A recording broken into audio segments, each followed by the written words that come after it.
The Poultry Science Association, really what motivates us, our reason for existence, our mission statement is to advance poultry science through, the discovery, dissemination, and practical application of knowledge. And so that's really what we do. If you break those three things down, what does that really look like, right? So we talk about the discovery. So obviously we're supporting the research community, the dissemination through our meetings and our journals. And then that last part, we talk about the discovery, the dissemination, and practical application of knowledge. And so that's where both through the meetings and the journals, as well as some of our other, let's say, content, if you will, the webinars we host, publishing interpretive summaries of research articles in our journals, our social media profiles, things like that.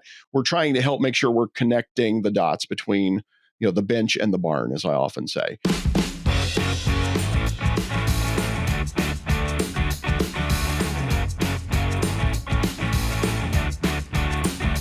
Welcome to the Poultry Podcast Show. Today, I'm here with Andy Vance. Welcome. Hi, Dr. 𝗍𝗪𝗀. Great to be here. Appreciate the opportunity. I'm really, really excited to talk to you about PSA and maybe enlighten some of our listeners on ways they can interact with the organization. But first, I want to hear, how did you get to your current position? Yeah, great question. It felt like a bit of a winding road, like 𝗟𝗶𝘀𝗀𝗃𝘀. I was born in a small town, though not in the same small town. I got to give credit to that line. I borrowed that years ago. One of my favorite professional speakers is a guy named Scott McCain, who did grow up in Southern Indiana in the next town over from John Mellencamp, and they were of the same age. So when Scott gets up and gives these talks, that's one of his lines. And so I've been a fan of his forever. And I was like, I can reuse that line because my audiences are going to be very different. So I've used that line for years. So I got to give Scott credit. Anyway, I am a Southern Ohio farm boy. I grew up on a little, I suppose you'd say kind of a diversified operation there in Southern Ohio. My brother's a corn and soybeans guy. I was more of the livestock kid. We grew up crossbred cattle, but also I really loved purebred shorthorn cattle. There was a time where I wanted nothing more than to raise cows with my dad and be a high school vo-ag teacher. My freshman year at Ohio State, I actually got a job in radio, and I spent the first really 20 years of my career as an agribusiness journalist. I was a broadcaster for about a decade and then went to work for Feedstuffs, which the nutritionists in the audience will know really is the publication of record in the feed and livestock industry. It's not species specific, right? It's across species. But if you're a nutritionist, if you're in the livestock business, if you're in the feed business, you've been reading Feedstuffs since you got into the industry, right? So I was there for about 12 years. And one of the things I got to do in 2020 and 2021 while I was at Feedstuffs was to work with the Poultry Science Association to produce the virtual annual meeting that we hosted during COVID. So I was kind of, I don't know if you want to say analogous to an executive producer, but I was working behind the scenes with, John Cole and Rebecca Smith on the PSA staff, working with people like Doug Korver, putting together the Informal Nutrition Symposium. But I was really behind the scenes working with them in managing the relationship between Feedstuffs and PSA on this virtual meeting. Fast forward then, in late 2022, because I'd been following PSA's social channels, I happened to see on LinkedIn that the association had an opening for its executive director.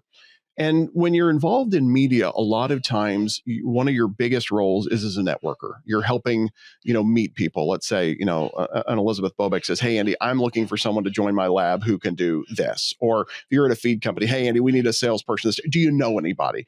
Because you meet so many people through your work in media. So I'm looking at this job posting with the idea of, do I know anybody? I really loved PSA from that experience. I had attended meetings as a journalist. Who might I know? Mind you, I've never worked in associations. I've never worked in the nonprofit space. So I'm really thinking about it specifically as a networking. And I read the position description. And the more I read it, the more I said, gosh, that sounds like me. And so I reached out to a friend who had been on the board, and I said, "Hey, am I nuts, or is there a potential fit here?" And she said, "Oh my gosh, yeah, I think you really could scratch a couple of itches for us." And she introduced me to Dave Caldwell, the chairman of the department at Arkansas, who was chairing the search committee.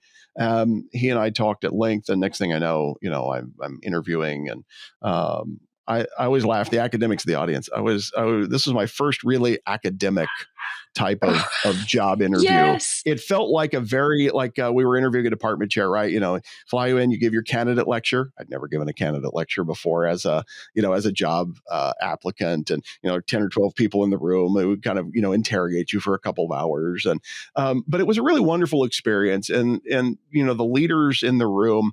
Tom Porter was president at the time. Tom has become such a great friend and a mentor to me. As I mentioned, Dave Caldwell was chairing the search committee. Martin Zudoff, who's now past president, was sitting right next to me. Martin was so funny. I give this lecture and I am sweating like bullets, because it was intense. It's really hot. We're in Atlanta. I sweat when I think hard. And Martin, I sit down and Martin hands me a handkerchief and I was like, oh, I'm going to die now but he was so kind, to do that. Anyway, just a great experience. And now, here we are 3 years later. And it's been a really wonderful experience. But, from media agribusiness at Feedstuffs to now working at this association, it's been really a privilege and a pleasure to join the team. Yeah, that's amazing. I feel like I say PSA so casually and I just assume, but it's Poultry Science Association. And thank you for pointing that out, because people who might not know yet are. Well, this is an interesting thing, Dr. 𝗏𝗏𝗧𝗏, because it's really interesting depending on your role in the industry or in the association or in the broader community writ large, what your exposure to PSA is. Frankly, when I joined, one of the things I said very often in my first year or two is that PSA is the best kept secret in the poultry industry. I would meet with industry partners. And again, if you're a nutritionist, if you're in the feed space, PSA, you've been coming to the annual meeting forever. But when I would talk to, let's say, friends at the National Chicken Council or the National Turkey Federation or at individual poultry companies, they may or may not know who we are and what we do and what our contribution to the industry or to the community is. If you go outside North America, let's say we just got back, here a month or so ago from our inaugural PSA Pacific Rim Scientific Conference in Macau, China. A lot of the attendees there know Poultry Science, the journal. Yes. But they had not yet built a relationship with PSA, the association. So there again, if you're a researcher in Europe, maybe one of our journals, European Poultry Science, but you may or may not yet be a member of PSA or understand the role the society plays in managing the portfolio. For some people, it's coming to the meetings. For some people, it's publishing in the journals. For some people, it's professional development and networking. For others, it's, hey, I don't really know who you are yet. But it depends on where you are in the industry, what your exposure or relationship to us is. We're trying to expand that. Obviously, having conversations like this help. But that's a big part of our strategic plan currently, is to make sure that people do understand the role we play and how can we better support the industry and members. And oftentimes I joke, we're making the world a better place one bird at a time. Save the date. Join the Poultry Science Association for the 2026 PSA annual meeting happening July 10th to 13th, 2026. Experience the forefront of poultry science at this dynamic conference featuring cutting-edge research and innovation from industry leaders and academic experts. It's your opportunity to connect, learn, and help shape the future of poultry science. Mark your calendar and stay tuned for more at poultryscience.org. So I think you've alluded to a few things the organization does, but can you kind of just give us a basic structure breakdown and then maybe finish it up with telling us about the membership? Happy to do that. Right. The Poultry Science Association, really what motivates us, our reason for existence, our mission statement is to advance poultry science through, the discovery, dissemination, and practical application of knowledge. And so that's really what we do. If you break those three things down, what does that really look like, right? So we talk about the discovery. So obviously we're supporting the research community. The dissemination is through our meetings and our journals. I alluded to both of those earlier, but we host a series of international scientific conferences. And then finally our journals. That's where we publish. So somebody like yourself on faculty obviously has been bylined in our journals many, many, many times. But we publish 3 academic research journals in the space, 3 of the most read and highest impact journals in the space. And then that last part, we talk about the discovery, the dissemination, and practical application of knowledge. And so that's where both through the meetings and the journals, as well as some of our other let's say, content, if you will, the webinars we host, publishing interpretive summaries of research articles in our journals, our social media profiles, things like that. We're trying to help make sure we're connecting the dots between the bench and the barn, as I often say. How do we take that knowledge that's being generated and created by members and get it applied practically for industry? So that's the mission. If you think about the business, if you will, the structure as you called it, we exist primarily, and I'll give one of my predecessors, Dr. 𝗟𝗶𝘀𝗀𝗃, who was a former executive director. When I first joined PSA, he said, keep in mind, you do two things: journals and meetings, journals and meetings, journals and meetings. And I've really taken that to heart because it's helped me understand how do our members and the industry interact with us most frequently. We do a lot of different things, but the main ones are hosting these scientific conferences. So the flagship is, of course, the PSA annual meeting and North American Scientific Conference. Host that every July. This past year, we're in Raleigh. This coming July, we'll be in Toronto in conjunction with the World's Poultry Congress. In October, we alternate. We have a meeting outside North America in even numbered years. So 2026, we'll be in Brazil for the PSA Latin American Scientific Conference. That happens every 2 years in Brazil. And then in the alternating years in October, we are now hosting the PSA Pacific Rim Scientific Conference. 2025, we were in Macau, which is a special administrative region of China. 2027 will likely be somewhere in a similar region. We're evaluating some cities in mainland China, but we'll move that meeting around the Pacific Rim region, other places, whether that's South Korea, Japan, Thailand, Australia, Malaysia, Singapore, etc., where there are a good deal of members and also industry folks in the poultry industry there. So we alternate between those two in October. We also support a sister society, the Southern Poultry Science Society, with the scientific program for the International Poultry Scientific Forum in January in Atlanta, which many of the people listening to this will participate in that meeting in conjunction with IPPE. So we are helping support that group and administering their scientific program as well. So that's the meetings part of the business. And we've done some other meetings. We have a professional development conference that we've hosted in recent years, and some professional development oriented webinars and virtual experiences. The journal part of the business, this is the other one where we really advance that mission of discovery and dissemination and practical application of knowledge. Published 3 journals: Poultry Science, the highest impact journal really in the space. That's our flagship. More than 100 years now of publishing. Of course, open access journal submissions to it just continue to grow because of that strong impact factor and how highly cited Poultry Science is. The Journal of Applied Poultry Research is our applied book, and I want to give Editor-in-Chief Brian Fairchild a ton of credit. That journal is growing like the proverbial weed this year. Submissions to the Journal of Applied Poultry Science are up more than 50% year over year. Really incredible. So that desire for practical application, and then our newest journal we just acquired in January of 2025 is European Poultry Science. That's another long-running journal based out of Germany.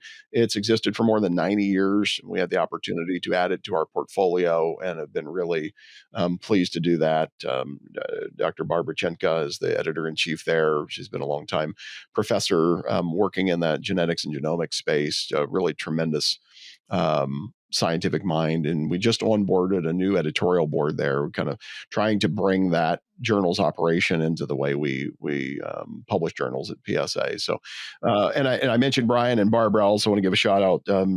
Dr. Mike Kogutz, editor-in-chief of Poultry Science. What a brilliant editorial team we're blessed to have at PSA. Those three leaders and our senior managing editor, David Busboom, on the PSA staff, just done tremendous work. The open access era has really, grown the number of articles published in our journals over the last 5 years. We're very thankful for that. It certainly allows us to do all of the things that we do as the association. So thank you to all of you who continue to publish in our journals. Obviously, you see the value in that, but that's the main business, right? It's the meetings, the journals, And then obviously we exist really to support the members in any other way we can. I have a wonderful staff in our Champaign office. I'm very, very blessed to have these colleagues, great board of directors leading us. But really, I think that's a good summary if you want. I asked you about the membership. This has been a huge year for PSA. We actually, 2025 achieved record large membership in the association, roughly 2,100 members of PSA. And we also have achieved record professional membership, because the membership of the association, if you want to break it up into a couple different buckets, you would say we have our professional members and then student members. We have, let's say roughly 800 student members of the association, primarily graduate students, although we do have a good, couple hundred undergraduate members. Actually, I've had a few high school members in recent years who were coming maybe as high school seniors. We had a few high school seniors present abstracts at annual meeting in Raleigh. I think maybe the first time that's ever happened, but very interested to see young people who want to learn about research and be engaged in poultry research. So in the professional member category, so obviously the students are very important to us. That's been a hallmark of PSA for years, is supporting. I could probably venture a guess that 2 or 3 years ago, when you were a graduate student, you were probably a very engaged graduate student, member of the Poultry Science Association, as a lot of folks were. The professional members break up pretty neatly. If you look at the distribution, 45% of our members are industry professionals working, whether that's at a feed company or at an integrator or in veterinary medicine, or a pharmaceutical company. Wide range, but about 45% are in industry. 45% are university faculty. And again, that ranges across, research, teaching, and extension appointments.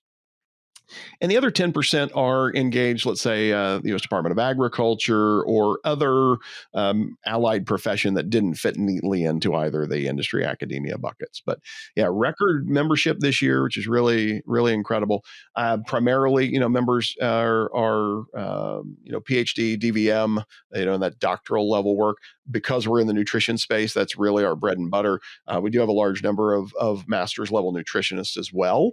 And I'd say that's specific in that space, but really people who are, very highly trained, educated, and experienced, tremendous credentials in a wide range of scientific disciplines. It's not the Poultry Nutrition Association, although that's probably our bread and butter. And a lot of the listeners here are going to be nutrition folks, but have all the range of scientific disciplines. If it's related to birds, you have a home at PSA.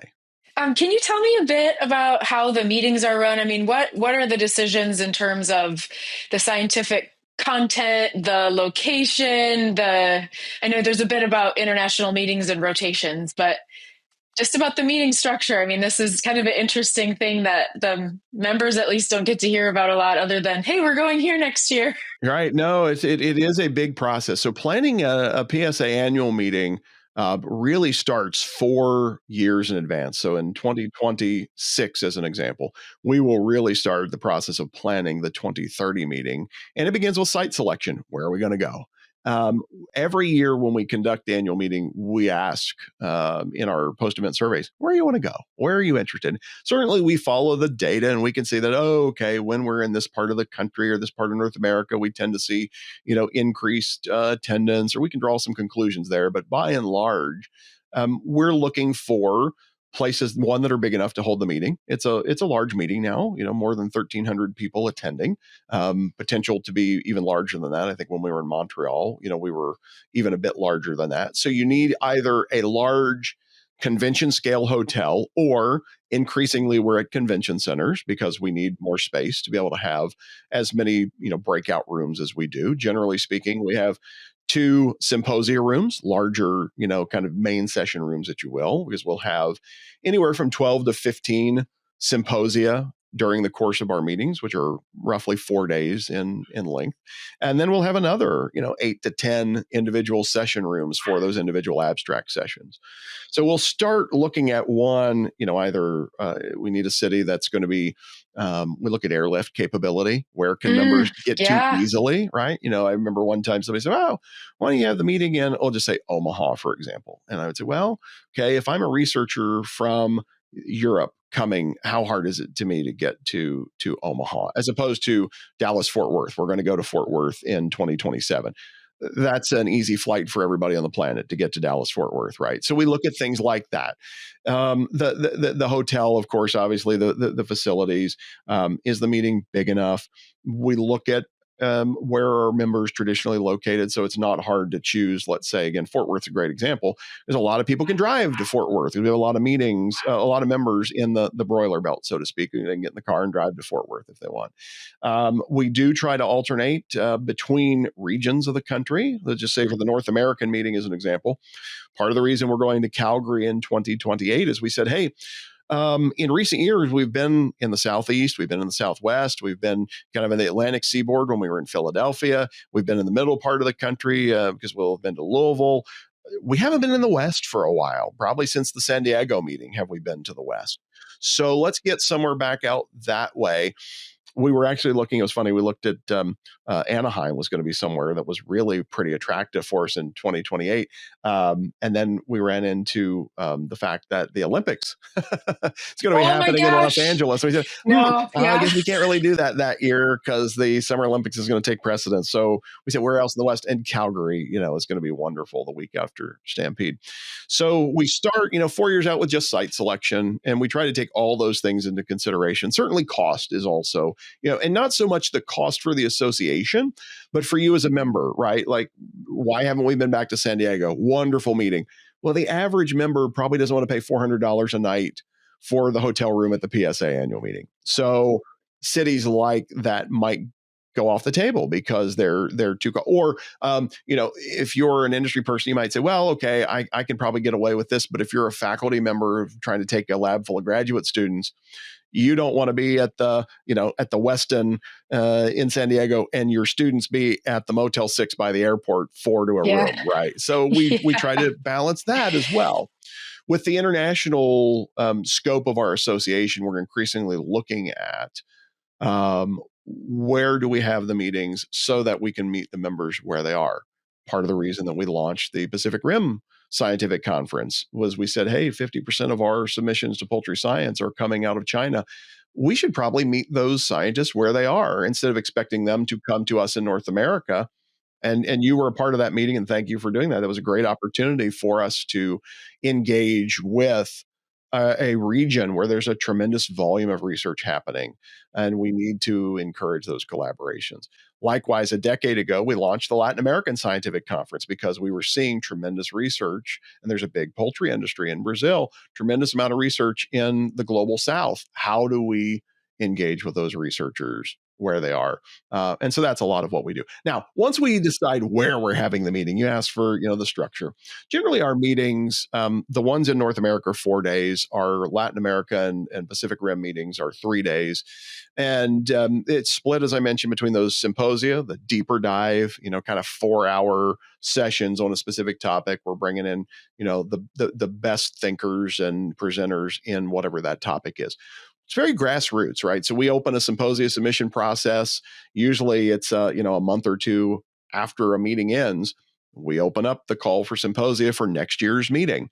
So we're getting ready to open up the call for symposia for this next October's Brazil meeting, as an example. And so members like you will propose, here's a symposium, and here's some speakers I want to bring in, and here's the topic, and then our board of directors will review those. This year for the Toronto meeting coming up in July, we evaluated like 22 different symposia proposals and narrowed that down to 12, I think, that were accepted for the PS annual meeting. So just a tremendous response from the community, brilliant proposals. And so the board goes through and evaluates, which are the strongest proposals, but also to make sure that we have a good range of topics for members. We could do 10 days worth of nutrition meetings. Are we also making sure that we have good things in processing and products, food safety, genetics and genomics, physiology, reproduction, animal health, microbiology, et cetera. So the board really takes that very seriously, making sure that we're putting a good, robust program. Later in the process, then obviously we open up the call for abstract submissions. So people can present their 15-minute oral abstracts or a poster at the meeting, and we'll have upwards of 600 of those presented in the 4 days at an annual meeting, 400 to 500 potentially. In a Latin American meeting, we had more than 200 submitted for our inaugural Pacific Rim meeting. So that's a tremendous amount of the program as well. And really, it's fascinating to me to see when somebody comes to the PSA annual meeting or to one of our meetings outside North America, what is it that draws them in? Is it the symposia program? For you as a faculty member, it might be, hey, I want to go and listen to these graduate students give their talks. I want to see what's coming up. What's the new. Sometimes people are going and listening to those because they're thinking about recruiting and networking. Like, oh man, I saw this great PhD presentation at annual meeting, and I think that's somebody I want to recruit to my technical services team, or I want to get them in my lab as a postdoc or whatnot. So that's a big part of that scientific program, is balancing the symposia with the abstracts. And this is all very volunteer driven, right? I've got to give credit to every year we have a tremendous program committee. General Program Chair 𝗟𝗫𝗀𝗍𝗃 is chairing our program in Toronto.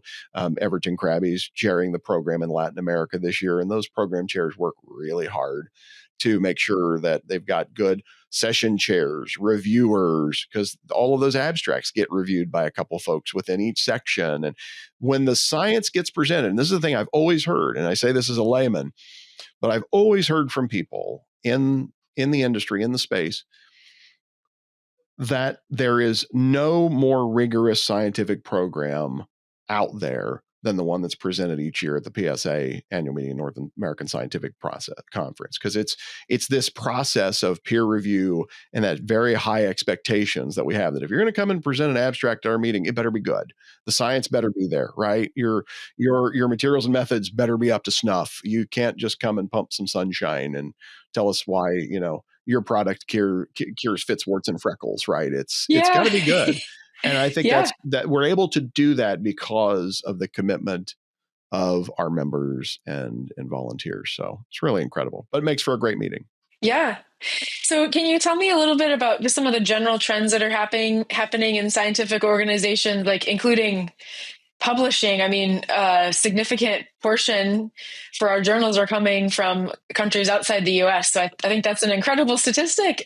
Yeah, it's really fascinating. When you look at the submissions from North America, it is a small and shrinking number of the total pie. Now it's a little bit larger if you look at like the Journal of Applied Poultry Research, so we are getting a larger percentage of that, of the publications to that journal are coming, from North America. Likewise, European Poultry Science, we're going to see a larger percentage of that coming from continental Europe than what we would see at Poultry Science or the Journal of Applied Poultry Research.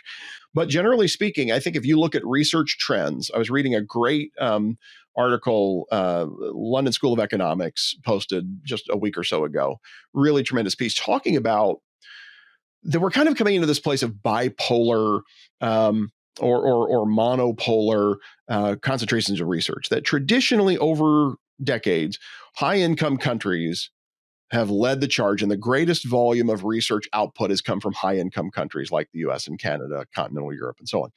We are now at a space where it's very clearly flipped, that the largest volume of research is coming from low and middle income countries. So places in the global south, places in the Pacific Rim region.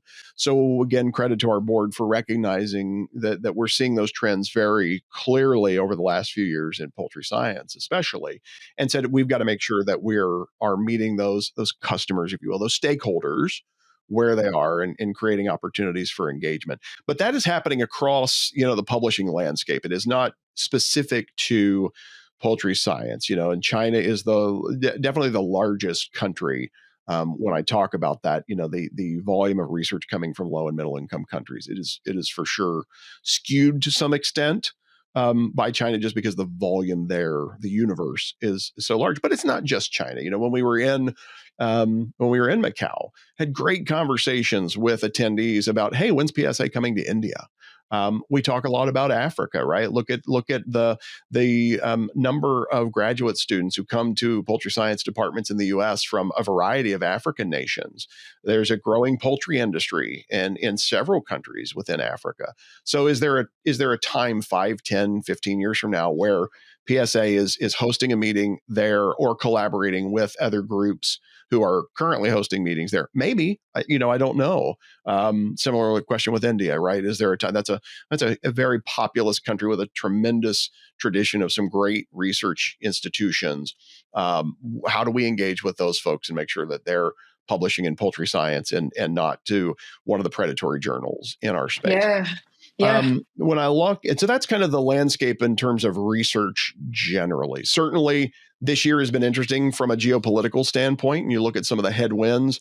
I think we've probably been better off in agricultural research than if we were, say, in the health sciences. If you were fighting for NIH grants, this was not a great year for you. And I'm not saying it's all roses and sunshine and posies for us, but we were maybe not as challenged as some of our colleagues outside of agriculture and food production. But those headwinds are real, and I think we'll continue to feel some of the pressure on the university system more broadly. And I don't think that's even endemic to just us in the U.S., you and I both being based in the States, and I've been trying to talk more, generally. I don't think that is only something that we will face. I think generally speaking, we're at a period where people are questioning the value of the university system more generally and university conducted research. And, oh gosh, why don't we just have industry do that instead? And, all those broader questions. I think we're having to kind of re-justify our credibility, if you will.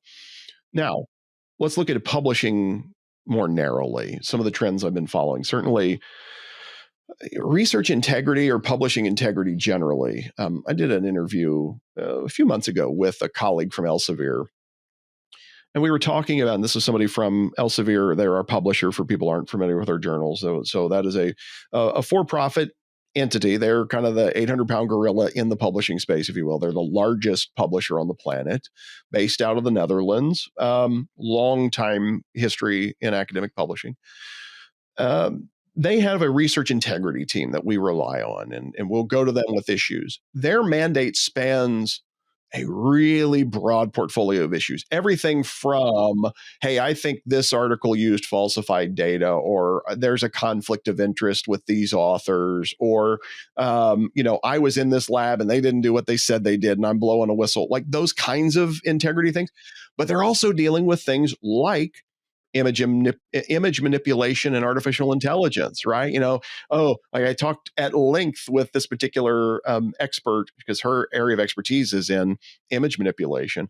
And she says, yeah, if you got a Weston blot here, and we start talking about all the different ways that AI might be able to manipulate. You're looking at a picture under the slide and you say, well, here you see, how do you identify that this image has been manipulated? So they've got a wide, and that's to say nothing of paper mills, which are not a new thing, but I would say we see more and more of that where there's behavior of questionable integrity. One of the things too is that you're always trying to sort out, is there unethical behavior here, or are people responding to bad incentives? And what I'm talking about is one of the things we've observed more frequently is that author lists continue to grow on manuscripts. Yes. All right. So if I'm looking at a manuscript and there's 15 authors on it, and I'm being somewhat facetious, but if there's 15 authors on it, how much did any one of those researchers really contribute? And so then your question becomes, all right, did Professor so-and-so do all of this and then sell seats on the bus? There's that kind of, that's the paper mill sort of model, right? Hey, we've got this thing because we've definitely fought that, where you'd have, an author change come in really late in the process. You say, well, wait a minute. How did you not know that Professor so-and-so was involved in this study 6 months ago when you submitted this paper? Oh, well, now there could be a legitimate answer. Right? Hey, we were responding to reviewer two's concerns and we brought in somebody else who's better able to explain this methodology that we used, or they came in and did some data analysis for us. That could be a thing. So our EICs and this ethics integrity team at Elsevier are constantly reviewing, all right, was this a legitimate thing? Or do we think that this particular, and there are definitely some labs out there that have that reputation of hey, you're, and not labs that we would necessarily see as traditional PSA members or people who are presenting in our meetings, but I'm saying out in the broader publishing environment, Elsevier has definitely said, oh, okay, if you're getting papers from here and here and here, you really need to be cautious because they're known for paper mill activity and that sort of thing. So we rely on that team a lot to help us sort that out. Is this legitimate behavior, or is this potentially unethical behavior? Then the other thing that you run into is what I would call the misalignment of incentives. So let's use that same example. There's 15 authors on a list, and I might like saying, geez, gosh, how much did any one author really contribute to this paper or to this study? But publish or perish is a thing, right? So if you're a young researcher trying to make tenure, you're trying to achieve promotion, I want to move that rung up the ladder. I've got a department chair breathing down my neck because the provost's breathing down their neck, and it's research output. That is the currency of the day. I got to get my name on as many papers as I can. So it's not necessarily that anyone was doing anything unethical, but you see these exploding. And so our EICs and I talk about that a lot. Like, what do we do about this? How do we need to do anything? Should we do anything? Is there a response needed? Do we need to push back and say, well, how much did Elizabeth really contribute to it? And we have started asking as part of our submission process. There's that author credit statement of what did each author contribute to the process. But I watch both the ethical behavior as well as and I worry about the incentives. I was telling you about this interview I did with Elsevier, a young lady from their ethics integrity team, to illustrate the scope of this challenge. When she started on their ethics integrity team like 4 years ago, there were 5 people on that whole team. Today, there are more than 100. Oh my God. So just let that sink in, right? Like the growth of the number of, and you might as well, call these people, kind of the watchers, right? The people who are helping us keep all of these journals in due bounds. They've had to grow from 5 to more than 100 in 4 or 5 years' time.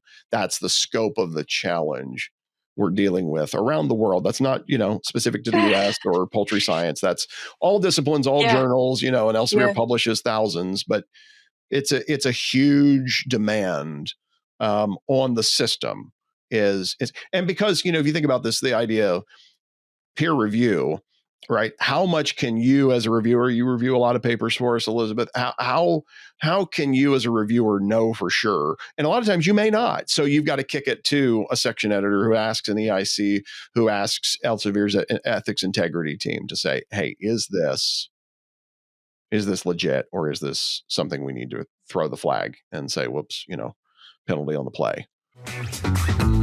For over 40 years, 𝗟𝗯 has been redefining animal nutrition with high-performance, non-medicated solutions.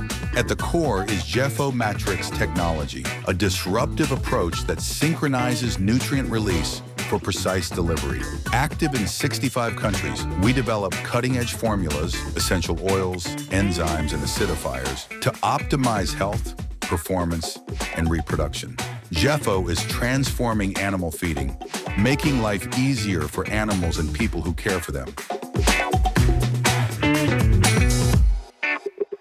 It's stressful, especially given that I don't think I know anyone who wouldn't try to publish something that was totally factual.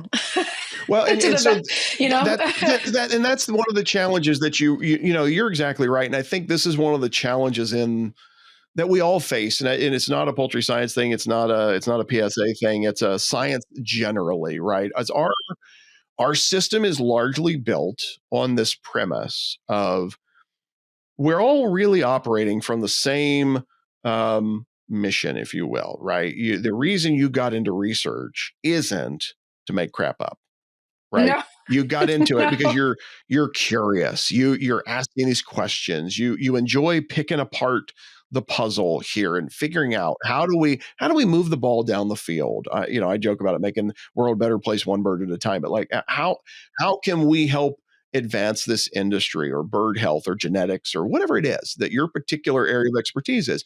You didn't get into it because you wanted to, have Chat GPT hash out some banal nonsense with fabricated data. That's not why you got into it. You could have done something else. Yeah. But I think sometimes we see the paper mills pop up, and a lot of times, unfortunately, they're in, socioeconomically disadvantaged parts of the world.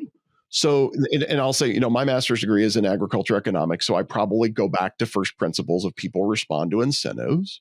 And if you're worried about feeding your kids and your option is don't publish and therefore don't make tenure or promotion, or I'm going to sign on this paper with this professor and I'm pretty sure that they mucked with the data a little bit, but I always worry about like what incentives. And so then, but back here closer to home where we're dealing with the very obvious repercussions of the publish or perish model. And it doesn't matter what university you're at, right? Like this isn't an Iowa State thing. I'm an Ohio State guy. This is not endemic to Ohio State. It's not endemic to Iowa State. It's not just a large land grant university problem. We could be looking at, I'm sure we could be looking at faculty members at an Ivy League school, where they got more money than God, and they're probably dealing with the same. Well, we know they're dealing with the same problem, right? We all are responding to the same incentives. Yeah. So that's where my challenge to all of us in that system, right? If you're a department chair listening, if you're an administrator listening to this, if you're somebody who's supporting your local land grant university, ask the question, how did we get on this treadmill and how do we get off? Yeah. What is the realignment? Because I do think, from a policy standpoint, you're hearing whether it's state legislators challenging their funding of the land grant institution, whether it's USDA or the federal government largely saying how much money are we spending with the universities, and I can say that that's an apolitical question. I'm not that is not a criticism of one political party or the other. It's just, but we're hearing that it's real. So if we're having that conversation, then isn't it a good time to say, wait a minute, do we need to reevaluate the emphasis we're putting on this? Here's the other thing I'll say to you. So I interviewed Paul Siegel. Paul is 94 years old, emeritus faculty member at Virginia Tech University, one of our previous editors-in-chief of Poultry Science. And so we were having this conversation about the evolution of academic publishing. And I said to Dr. Siegel, and this was one of those kind of questions you ask every guest, how's it changed over the 50 some years that you've been publishing in this journal? And one thing he said to me that was really profound, he said, the biggest change over the length of my career is that we used to have more time to think. Yes. The amount of time that you as a faculty member were expected to spend just thinking about problems and the science and the solutions. Elizabeth, how much time do you have to think in a given day? Not a lot. You have to schedule it.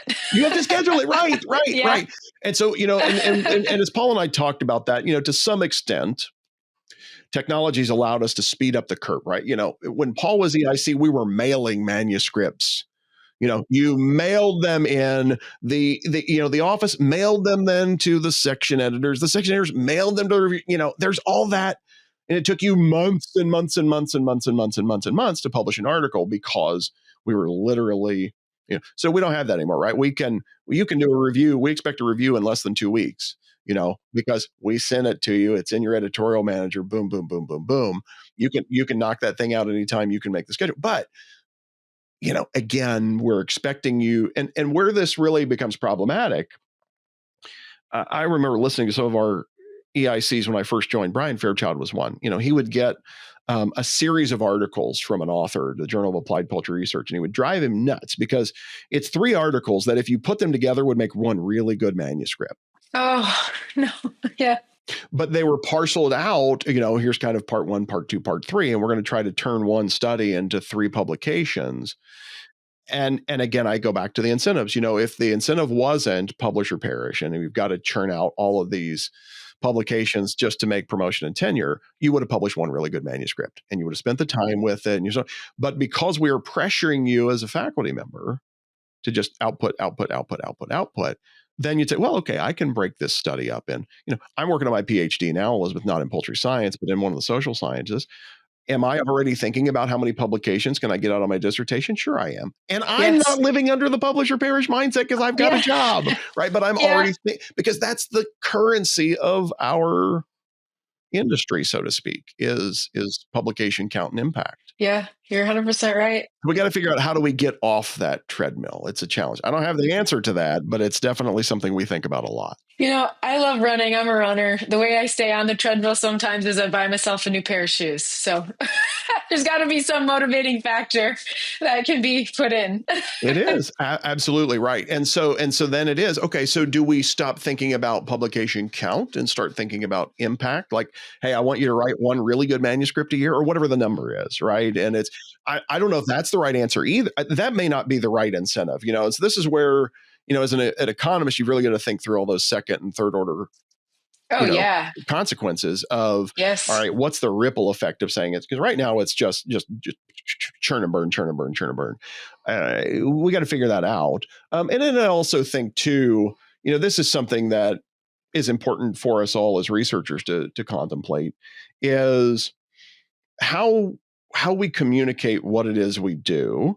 And I don't just mean that in the sense of, all right, you do some really technical basic science and the industry doesn't understand the practical application of it. Basic science is super important, right? So we got to think about justifying, and it's not even justifying, but explaining, like, this is why basic science is important, and we need to continue to support it, and we need to continue to fund it, and so on. Because if we focus all the time on the practical side, the applied research, like, that's easier to explain. We can say to the industry, we can say to a government, like, here, this study that we did at Iowa State yielded so many additional cents per bird in profitability to the poultry. Like, you can sell that.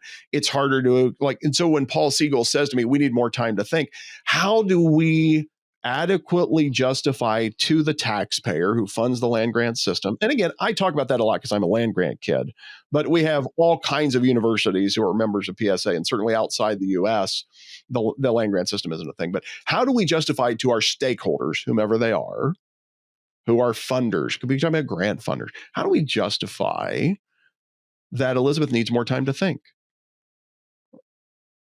And then, of course, that's to say nothing of the incursion. We haven't even talked about artificial intelligence, right? And oh my gosh, yes. What does that look like for our future as researchers and scientists and so on? These are all big issues that we grapple with. So where's poultry science going in the next year, 5, 10 years? What do you do with the big things like this to get ahead, but also stay current with the times? Well, that's a well thought out question, Professor. Yeah. So I would say, I was really thankful to be a part of in early 2025. I facilitated with our board of directors PSA's strategic planning process. So we just this year are embarking on a 5-year strategic plan where we outlined a few key priorities, and that really will guide our decision making over that 5-year period. And there are things like, that we want to, exert our scientific influence, right? So we want to make sure that we're not the best kept secret in the poultry industry. And I'll use an example, like if a company is working on, like, hey, we want to better respond to salmonella standards, as the government's evaluating. So we want to make sure that we're helping them find the scientific research that they need to evaluate those policy decisions, right? If on Capitol Hill, and this is a U.S. specific example, but we could be talking about any government, we could be talking about in Ottawa, we could be talking about in the halls of power in Europe, wherever. I want, if a legislative body is thinking about some issue related to poultry science, I want them looking to PSA and saying, what's the science say? Can you hook me up with a researcher or a journal article or a series of articles or some publication that can help me make a better informed decision? So I want them thinking about us as a resource. So that's one of the priorities in our strategic plan. One of our priorities, is all about adding additional value to your association with PSA as a member. So we're thinking about, and those are things like, making sure we continue to deliver the best in class meetings. Those are things like continuing to be responsive to changes in academic publishing and being responsive to those. One of our priorities is to increase our engagement with allied disciplines and stakeholders. So it's looking and saying, all right, as an example, I had a meeting here a few weeks ago with some faculty members from Johns Hopkins University on high-path AI responsiveness and preparedness, and talking about, all right, in this concept of One Health, how can PSA play a role in meeting with whether it's faculty members and researchers or policy professionals who aren't necessarily traditionally engaging with PSA? How do we collaborate with other scientific societies, right? I have a great relationship with the American Meat Science Association, for example. So are there ways that we could partner together to serve the members of both associations who are working in poultry meat science and quality? Should we have a relationship? We have a great relationship with the American Association of Avian Pathologists, the veterinary space. So we're planning a joint meeting with them in 2027 in Fort Worth. So those kind of allied disciplines and stakeholders that aren't necessarily specifically represented at PSA's annual meeting every year. How do we partner and make the tent bigger, so to speak? So those are all pieces of the strategic plan. On a more nuts and bolts, kind of day-to-day level, this is a big year. 2026 is a big year for us because we'll be hosting the PSA annual meeting and North American Scientific Conference in conjunction with the World's Poultry Congress in Toronto in July. Congress happens once every 4 years. Our staff, I'm really proud to say the World's Poultry Science Association, who's a sister organization, if you will, based out of Europe, they've contracted us to help manage that Congress for them. So really, that's awesome. Really pleased that we're able to support, poultry scientists in a sister association in that venue. October we'll be in Brazil for the PSA Latin American Scientific Conference. This will be our 10th anniversary year. I believe it'll be our 5th biennial conference. So really looking forward to being back in Brazil there and continuing to chart, the growth. It was fascinating. I may have said this earlier. I can't recall. I know I've said it more than once today in other calls and meetings. Through the end of October of 2025, our journals recorded more submissions through 10 months of the year than we had all of last year. Oh, so that's amazing. Publishing in our journals continues to grow. And so I would assume we'll continue to see that in 2026. So it's really about how do we continue to support our members, in everything they do. But 26 is going to be a big year. We've been a tremendous growth curve. As I say, 25, we saw record membership. We would hope that we will continue to see membership grow as we expand. It's not even so much expansion, but expand the opportunities to engage with members in other parts of the world as a truly international society. Yeah, that sounds like everything is spot on with what's going on in the world and foreseeing what's happening in the future. Now, we talked about the treadmill here that we could get on or get off. Maybe Poultry Science needs to bring that fun run back. I don't think we've had one since 2008 in Atlanta or Georgia or wherever we were. I will tell you, Professor, the answer to this question. It was really funny. We used to do a golf outing as well. And a lot of times when board members will get asked of, hey, when are you going to bring back X, Y, or Z? The response a lot of time is, hey, great, we'd love to do that. Are you willing to volunteer to chair? Yeah, you want to be the volunteer chair? That's right. You want to chair that committee. The fun run is one. Of course, you can tell I'm one who, if I'm running something bigger than me, better be chasing me. Better be chasing. But we have, we experiment with some of those kind of fun social activities because for me, I love going to meetings. I'm a social butterfly. I'm a natural extrovert. And a lot of times I go to the meetings as much for the networking and engagement opportunities as I do for the actual program. So we are always looking at what are the things, as an example, in Louisville, we hosted a bourbon tasting as a scholarship fundraiser, because you're in Louisville, why wouldn't you do that? We used to do the golf outing, and I think people, maybe there are fewer of us who are playing golf, regularly. So that had kind of run its course, but we have a staff member who really loves golf. And she was like, hey, I'll chair the golf committee. We didn't do it in Raleigh. We probably won't do it in Toronto, but maybe some things like that can come back for 27, 28, 29 for sure.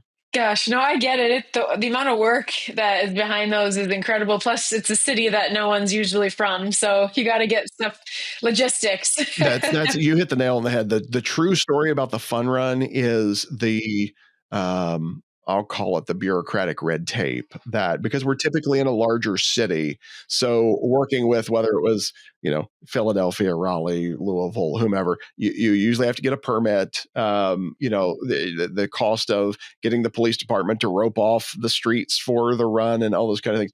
In the old days, right, you just get up and, a bunch of you as runners, you just go and run. And, it's a different I totally get it. That was just a fun, fun way to experience the area. But I have to say, in Macau at the Poultry Science Awards, for everybody who was not there, you missed out the literally best 8 courses we've ever had. So I don't think you're going to top that. That food was phenomenal. And this is one of the things I would say to folks, if you've been to our annual meeting, the quality of the scientific program, and that holds true at our Latin America meeting and our Pacific Rim meeting as well. For me, one of the things I really appreciated about both the LATAM and PAC Rim meetings is that exposure to different cultures.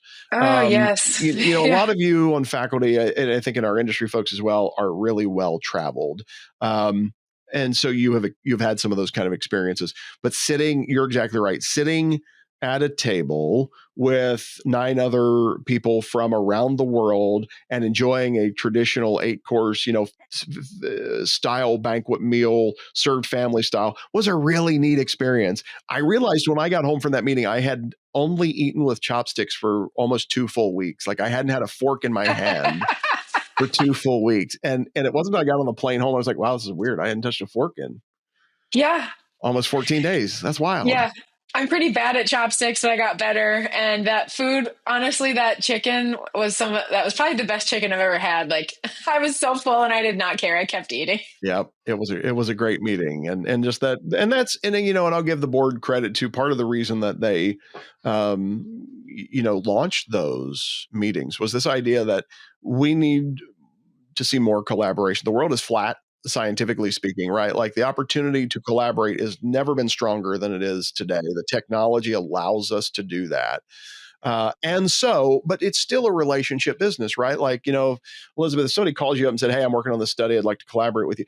If you've met them at a meeting, if you've shared a meal with them, if you've talked shop with them in the hallways between symposia to PSA, you're a lot more comfortable saying, yeah, I'd love to work with you on that. Sure. Let's write an article together, because ultimately, relationships are a big part of collaboration, right? Oh yeah, so 100%. That's to me one of the biggest reasons to engage, and it's harder today. I know people because we have Zoom. Oh, do I need to go to the meeting? Let's just hop on and just do a call. There's no substitute for being together at a conference and building relationships. Yeah, no, I agree. The in-person is wherever you are experiencing the place you're in together is better. So to wrap up our chat, this has been phenomenal, and I love learning more about everybody's expertise. Can you tell us a bit about some resources that anyone interested might be able to access, either journal or association resources? Absolutely. So, your first stop, poultryscience.org is our website. And on the website, you can find information about all of our meetings, conferences, events, how to join the association. If you're not currently a member, we'd love to have you. It is obscenely inexpensive, $120 US per year. So it's the best deal in town because it yields you tremendous discounts. This is the economist in me talking. You will more than make back your investment in the amount of money you will save in registration fees to the conferences, as well as publication fees. If you're someone who's publishing in one of our journals, you will get your dues dollars back 6 or 7 times if you attend one meeting and publish one article. You'll get it back 2 to 3 times just by doing one. If you just come to the meeting, you're going to make 2 or 3 times your investment in dues. So poultryscience.org. I would also encourage you to engage in our social media channels. LinkedIn, it blows my mind. We have 35 or 36,000 followers on LinkedIn. So really tremendous place for you to engage with other folks just in the global poultry industry generally. And that's, a lot of times where you want to know what's happening in the life of PSA, you can do that there. Subscribe to, our weekly newsletter. So one of the things that we've done over the past year and a half or so is really tried to increase the volume of communication from PSA. So people are in the loop and aware. So we used to do a monthly newsletter. We do it weekly every Friday now. PSA Postings distributes. Idea is trying to make it more bite-sized content, if you will, that you can read 2 or 3 things in a Friday newsletter instead of 100 things in a monthly newsletter. We also host a weekly podcast. So obviously people listening to this are podcasters. So would love to have you join us. I host that weekly conversation is called Unplugged, the official podcast of the Poultry Science Association. And it really, I'm a layman, as I say. I'm not a poultry scientist, so the conversation is a lot like what you and I have been having. It's we every week we're trying to think about what's some topic in our industry, whether it's publishing ethics. There was a great episode on that. Paul Siegel talking about trends and issues over his long career as a researcher. But also, we've had several episodes on high path AI and the industry's response to that and what do we do with it, and some different perspectives, from the veterinary perspective, the policymaker perspective. We had one panel with 3 veterinarians on it. One was in turkeys, one was in dairy, and one was, more in the traditional layer broiler space. So great, set of perspectives, but it is rarely, because I'm not, as you have the advantage on me, right? You're a PhD in the space. You can ask really hard technical questions. Generally, I'm really trying to get at, how does this relate to our members? What is it that, the industry is thinking about? And maybe some of those, the people aspect of the science, if you will. How does this really affect you? What are the mechanisms at work, and so on? But also, one of the other reasons that we do it, frankly, there are some great podcasts. You host one. 𝗪𝗏 also, one of your fellow colleagues, hosts a great podcast. We're really thankful for our partnership with 𝗦𝗽cie, one of our great media supporters.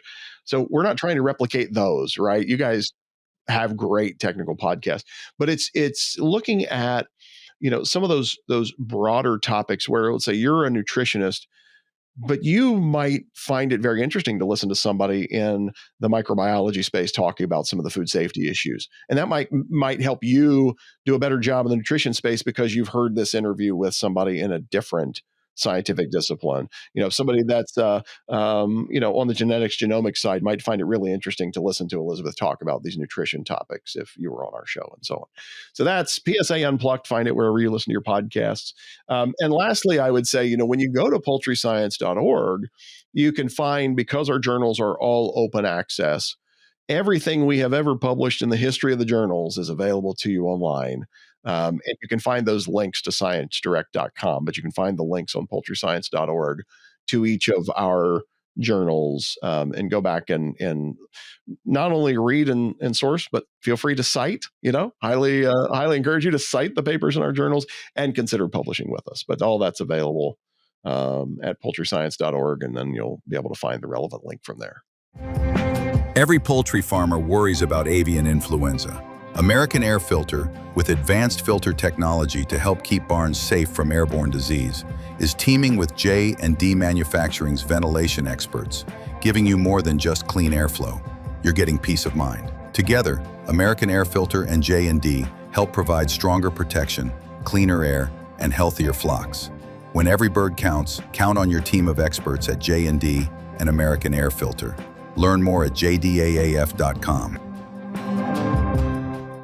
Well, thank you so much for talking with me today. I actually, because of a great colleague of mine, have a paper copy of issue number 1 of Poultry Science, which is incredible. But I know, when she contacted me, Dr. Elizabeth Lonergan, I said, yeah, I think I'd like to have that. Someone had just had it tucked away in their office. So that's a keeper. Yeah. We have, the full, every issue, of course, in hardbound, like that. Here's volume 1, volume 2, volume 3 are all in our offices in Champaign. And it was funny. I had literally never opened them because I'm just used to going online and you search for what, and I'm not often needing to go 16 references deep in a lit review on some topic from our journals. So, I hadn't ever actually cracked one of these open, but it was great. Like a younger member that I had met at a conference emailed me and said, hey, I'm seeing this article cited like 40 or 50 different places. I can't find the original citation. Can you find it? So when I was in the office in Champaign, I went and I flipped through. I'm like, it is not in. Like we thought it was in 1986. It seemed to be like the citation was in 80. We flipped through and it's not here. This does not exist. We finally figured out it was in 1996. Like this had one where, so I was flipping through the article, but I spent, a couple hours one day in Champaign. I felt like I was back in the library, at university, flipping through the stacks. And I was like, I found it. And so it was great. 10 years off. Channeling my inner librarian at the university. and it was a lot of fun. But those, yeah, I'm envious that you got one. So we do have the old mount. I keep that, and that's a collector's edition. Oh yeah, absolutely. Well, thank you so much for talking with myself and all the listeners who are going to be so pleased to hear more about Poultry Science Association. It was a pleasure. Thank you for hosting a great conversation. And, anyone who, if you have questions about PSA or what we do please, find me. My email address is on our website. Certainly you can find it there, but you can also connect with me on any of the various social channels, whether it's LinkedIn or one of the others. I'm pretty easy to find, and would love to be a resource to you any way I can. And I would say that's true of all of our staff. We are there to serve and support you. Don't hesitate to call. Awesome. Thank you so much.